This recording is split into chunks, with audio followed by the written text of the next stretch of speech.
All right, we're going to cook leek, bacon and potato soup. Obviously potatoes, leek, onions, bit of garlic and streaky bacon. And a bit of vegetable stock. Of course, what I'm going to do first is cook the bacon. I'm putting in just 3 strips of streaky bacon, and I'm going to cook them all the way through, and then you'll see what I do with them after I've done that. This is the leek. You see there's a stem on the bottom. You cut that off. It's a bit tough otherwise, and you will see that there's bits of dirt, and that's quite common in leeks. So what I'm going to do is cut this up, cut it down the line first, and then I'll just chop it into small slices, and it opens the leek up. So when I've finished cutting this up, I can put it into a colander and I can thoroughly clean it. Because if you don't, trust me, you'll be having your soup and you'll be going, what's that crunchy bit? Oh, it's a bit of gravel. Oh, it's a snail. So do slice down the middle, cut it into slices like this, and now I'm going to put it into a colander, and I will take it over to the sink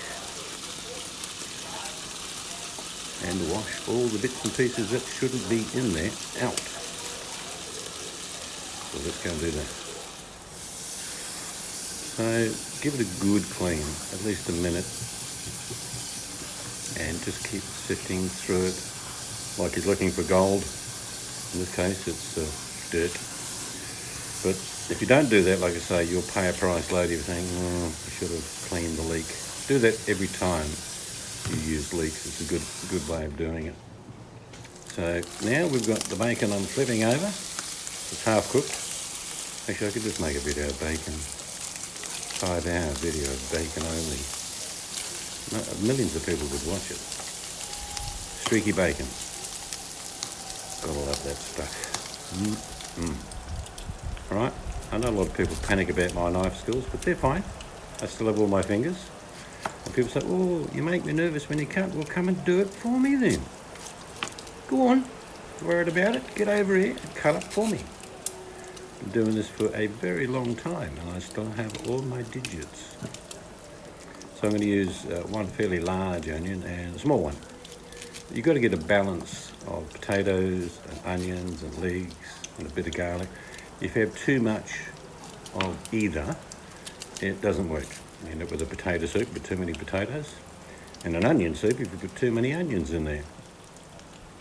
Now I'm not too worried about cutting these into fine chunks because it's going to cook with the rest of the soup, and I'm just chopping them into little sort of 1/4 inch, I suppose, roughly.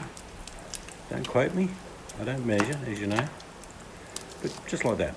Just chop them up so you've got chunks, because these are going to go in with the leeks. The first thing that goes into the pan is the leeks, the onions and the garlic. So just chop it however you like. If you want to go a bit finer, do so. That's about how I do mine. Like I say, they're going with the leeks because they are the first thing that starts to get cooked in this soup, this bacon, potato and leek soup, or whichever way you want to put it. Here's some garlic. Nothing magical about garlic. This is Australian garlic, which we love. Don't like that imported stuff from China. Never have. Have no idea how they grow it. It's so cheap. You can buy like a big handful for next to nothing. So if something's that cheap, I suggest you avoid it. Alright, I've just topped and tailed the garlic. I'm just leaning down and crushing them a bit.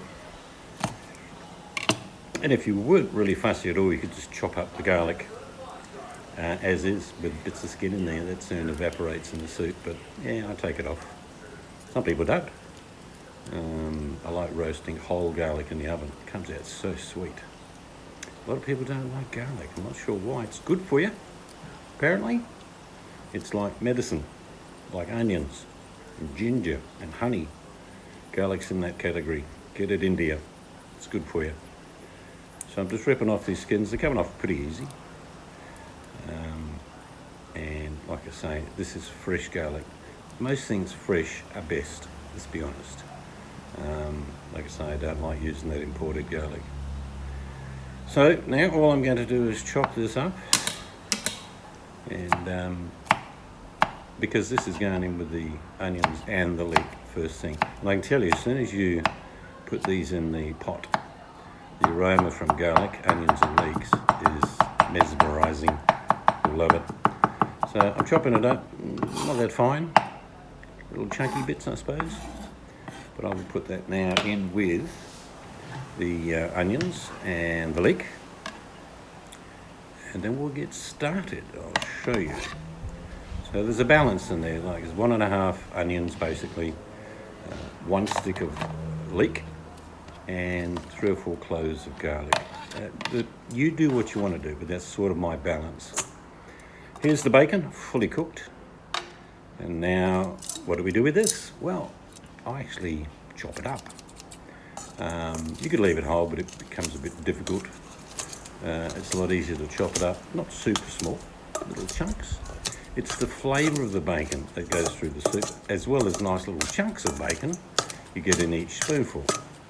So that's what my method is just to use a pair of scissors and chop them up.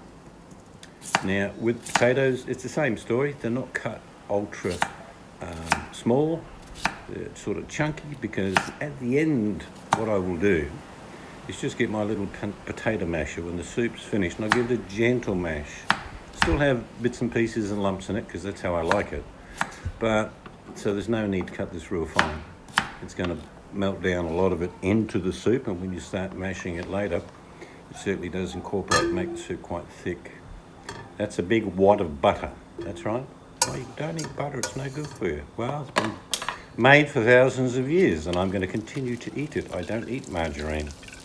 I only eat butter, and that's olive oil going. That's a combination. The olive oil and the butter just work beautifully with the onions, the leek, and the garlic, which I'm going to put in very, very shortly. The smell from this, people that cook will know what I'm saying. Leeks, onions, and garlic. When it hits that pan, my mouth's watering now. It is just magnificent. If you've never cooked onions, leek and garlic together, you'll never know what I'm talking about. But all I'm going to do here is I'm going to sweat these off probably 4 or 5 minutes, just to get everything incorporated and a bit softened. Not over imperative. You could virtually start the soup now, but these have been in about 4 or 5 minutes, and they're sweated down a little bit, and that smell is just woo. In goes the potatoes. Throw them in along with the bacon. There you go, leek, bacon and potato soup. And we're just going to stir that around. And like I say, you're now looking at adding a little bit of pepper. You don't need to add salt. You've got all that bacon that's in there, and that's been brined while its bacon process is taking place. So you can add salt to taste when it's in your bowl. Unless you want to put salt in there, go ahead and do it. I wouldn't do it. Black pepper, however, yes. Again, when cooking anything, it's the layers of flavours and how they combine. All right, now the only herb I'm putting in, I've got fresh parsley, but I'm using dried parsley. So this is just another little layer. Not a great combination of flavour change when you add the parsley, but it looks appeasing. Like you look at it and think, nice. But there is a taste of parsley there for sure. So that's all being incorporated now. All the onions, the garlic, the bacon, potato. Now we're going to add vegetable stock. You can add chicken stock. I like vegetable stock, but chicken stock just tastes a little bit different. And the vegetable stock allows the leek and the onion and garlic and potatoes to stand on their own. Whereas if you add chicken stock, sometimes it overpowers it with a chicken flavour. So use vegetable stock, I would suggest in this one. You can use chicken, whatever you like. Don't get upset with me. So this is pretty straightforward. Now we're sort of done. I'm going to bring this to a boil, and then I'm going to turn it down to a simmer. So we're going to get to that stage pretty quickly. There, it's starting to simmer. That's all I want to do for the next 25 minutes, 30 minutes. Just simmer. And in no time, the soup is done. And like I say, if you've never made this, make it. Just for the aroma alone. It is sensational. So what I will do is give that a little bit of a mash. Not much, just take a few of the lumps out. Puree a bit of the potatoes if you like, but it will still be a chunky soup because I don't like puree soup. Now I'm going to put a dollop of cream. You could use sour cream if you want it. I haven't got any, so it's cream. That just adds a nice velvety texture to it. It tastes good as well. So that's it. That soup is finished. Now, if you think that's too hard to do, it's not. It's about 4 or 5 ingredients. That's all that is. And it is absolutely sensational. So let's dish up a bowl of the magic. And like I say, you can still see, I pureed a little bit, but you still see the chunks in there. I don't like soups that are completely pureed. I like those little chunky bits. So that's it. Probably from start to finish, 45 minutes. And that is one of the best soups you will ever taste. If you have been, thanks for watching.